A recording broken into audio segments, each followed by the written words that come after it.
Psychosocial risks and well-being. Identify and manage stress, violence, harassment, and fatigue. Purpose of training to enable employees and leaders to identify, assess, and manage psychosocial risks, stress, fatigue, violence, and harassment, and to promote workplace well-being using interactive AI tools, real-life scenarios, and personalized feedback. The course provides clear, role-based instructions so that employees and managers know exactly what to do and when to act, without ambiguity. Target audience employees at all levels, team leaders and supervisors, HR and HSE professionals, safety representatives and well-being champions. Training objectives and learning outcomes. After completing this course, participants will be able to recognize and categorize psychosocial hazards in their work environment, follow role-specific procedures. Employees recognize signs, act safely, report incidents. Managers assess risks, document findings, ensure follow-up, detect early warning signs of stress, fatigue, or harassment, apply micro-breaks and rest planning generated by AI, conduct a psychosocial risk assessment using ISO 45003 principles. Interpret a color-coded risk heat map to prioritize actions, report and respond to incidents correctly and confidently, promote a psychologically safe, supportive, and resilient workplace culture. Hello and welcome to Module 1, Introduction to Psychosocial Risks. Before we begin, let's be honest, psychosocial risks are not abstract ideas. They are the daily pressures, conflicts, and emotional demands that can quietly harm our mental health and motivation at work. These risks often start small, tight deadlines, unclear roles, or poor communication, but if left unmanaged, they can grow into serious stress, burnout, or even harassment. Module 1, Outcomes. By the end of this module, you will understand what psychosocial risks are and how they manifest. Recognize symptoms of stress, fatigue, harassment, and burnout. Learn the DCSR model to assess your environment. Understand why control and support are key to prevention. Know your role as an employee or manager in what are psychosocial risks? Psychosocial risks are factors in the way work is designed, organized, or managed that can lead to psychological or physical harm.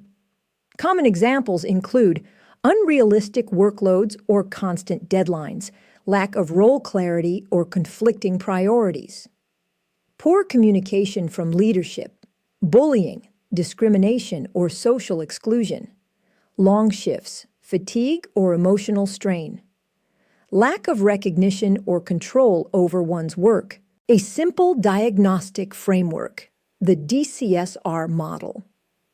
To analyze these risks systematically, we use the internationally recognized DCSR model. It helps us understand where the pressure comes from and how to manage it. Demands, D. The level of pressure, workload, deadlines, emotional strain. Control, C. How much autonomy you have over your job scheduling, methods, and decisions. Support, S. The quality of help and feedback from colleagues and managers. Relationships, R. The fairness, respect, and social climate within your team. Throughout this training, you'll use this model to reflect on your own environment, spotting where the imbalance lies. Too much demand, too little control, not enough support, or poor relationships. Key terms you need to know. Let's explore the 5 most common psychosocial risk factors one by one. 1.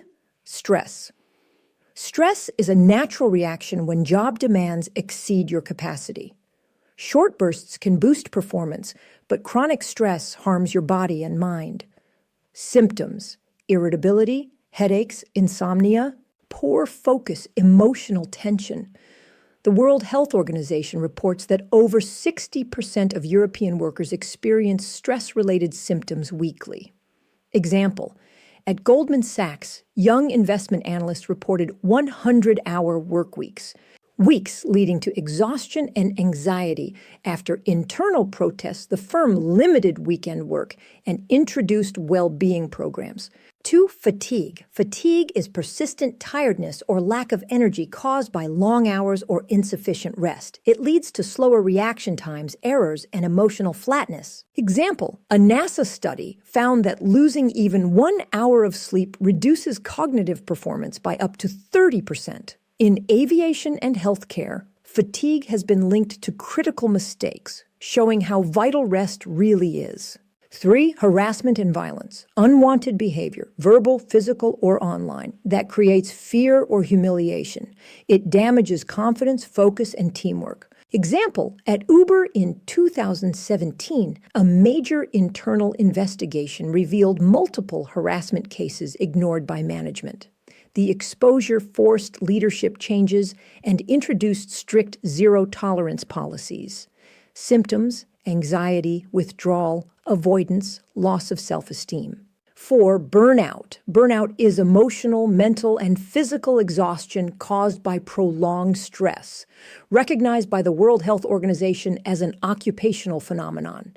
Symptoms: detachment, cynicism, loss of motivation, fatigue, and reduced performance. Example: at Microsoft Japan, introducing a 4-day work week increased productivity by 40% and sharply reduced burnout reports, proving that balanced workloads improve both health and results.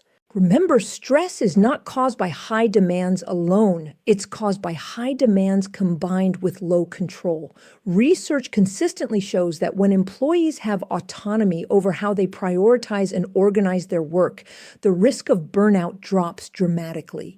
In this program, we'll focus on practical ways to increase your sense of control, whether through time management adjustments, clearer communication, or shared decision-making.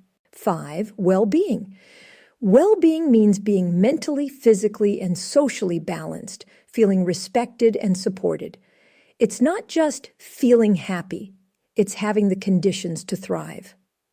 Example: a Harvard Business Review study found that companies with strong well-being cultures report 23% higher profitability and lower absenteeism. Why psychosocial safety is critical. Ignoring psychosocial risks doesn't just harm people, it harms performance and culture. Health. Chronic stress raises risks of heart disease, depression, and burnout. Productivity. Fatigue and anxiety reduce focus and accuracy. Morale. Toxic or unsafe environments destroy trust and engagement.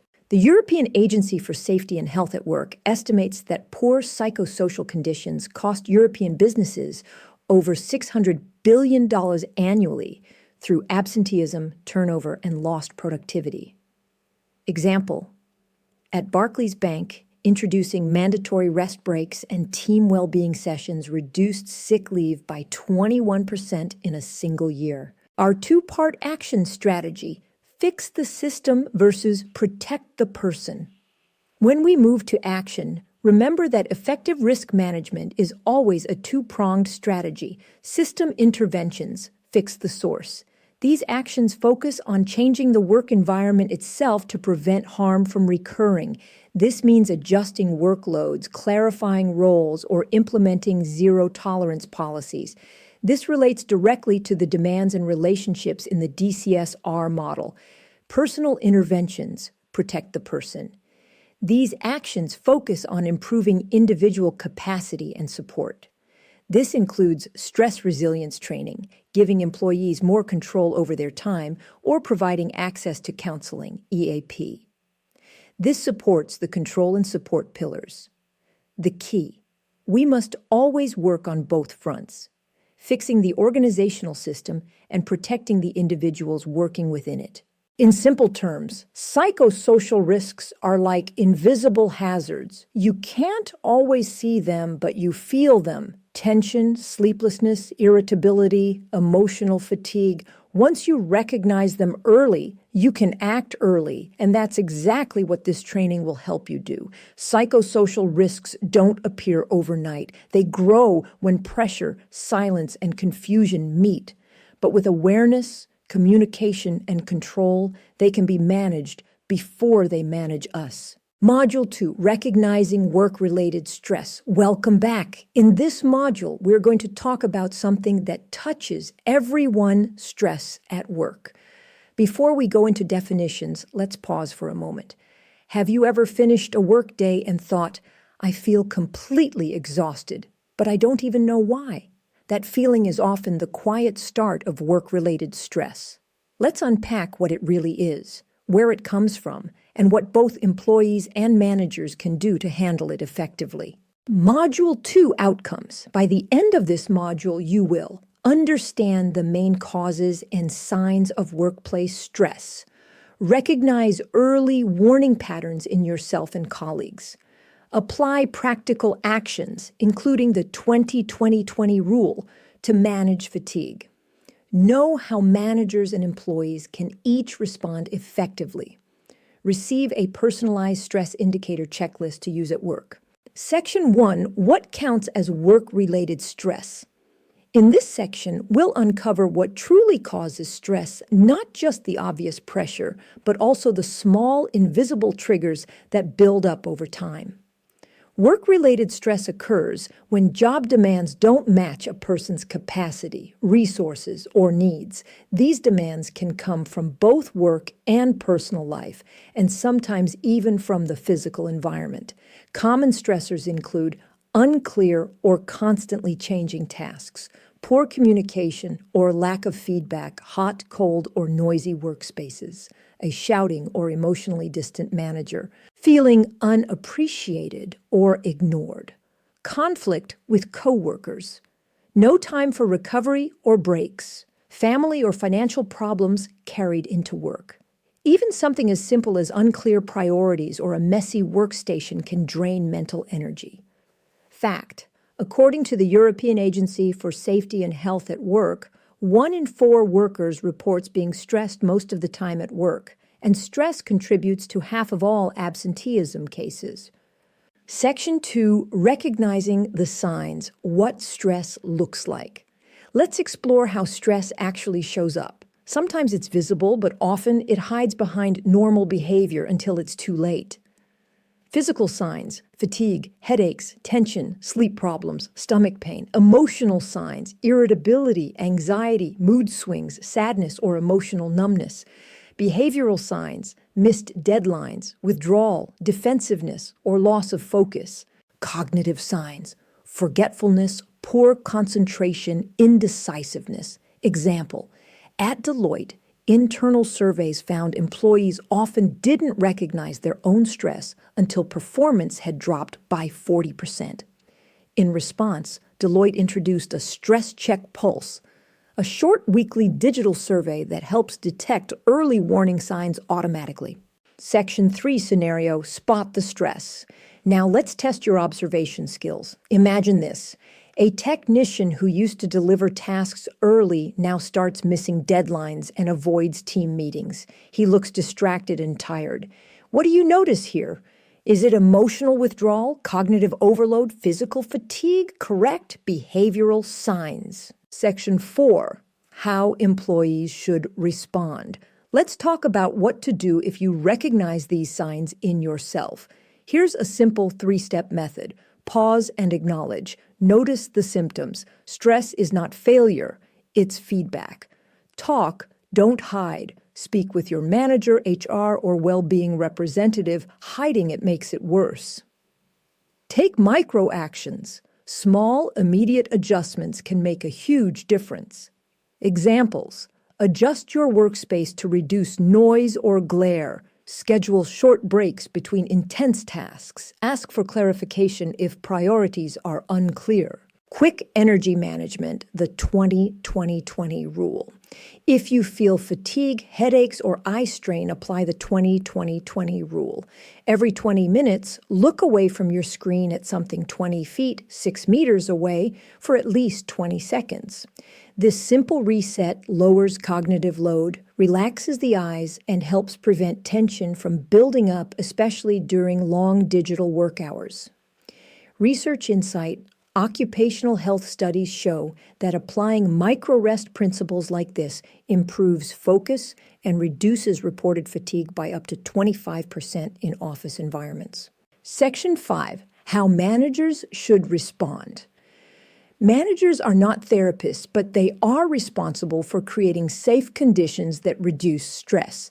Here's what good leadership looks like under pressure. Observe. Notice when an employee's energy, tone, or accuracy changes. Start a conversation. Say, "I've noticed you seem tired lately. How's your workload?" Adjust the conditions, redistribute tasks, set clear goals, or improve the workflow. Model healthy behavior. Take breaks yourself and avoid late-night messaging. Connect to support. Use employee assistance programs, EAP, or HR well-being resources. Example. At Unilever, managers were trained through the Leading with Care initiative to spot early emotional strain. After training, stress reports dropped by 32% and employee engagement rose sharply. Section 6, Solutions That Work. Let's look at what real organizations do to prevent stress before it becomes burnout. Example 1, Google, the one simple thing, practice. Employees choose one well-being goal and share it with their team, like no emails after 7 p.m. or walk meetings on Fridays. This normalizes boundaries and reduces overwork culture. Example 2, Volvo cars, environmental stress control. Volvo redesigned plant lighting and reduced ambient noise after identifying sensory fatigue as a stressor. Result, reported stress dropped by 28% in 3 months. Example 3, Microsoft, hybrid work autonomy. Microsoft found that flexible hours, not just remote work, reduced stress by 31% globally because autonomy restored employees' sense of control. Section 7, Why It Matters. Stress doesn't just hurt one person, it spreads through teams like static. When stress goes unmanaged, communication collapses, creativity disappears, errors and conflict multiply. But when stress is recognized early and acted upon, teams become stronger, not weaker. Harvard Business Review reports that companies investing in stress prevention gain a 5.1 ROI in productivity and retention. Stress doesn't mean you're failing.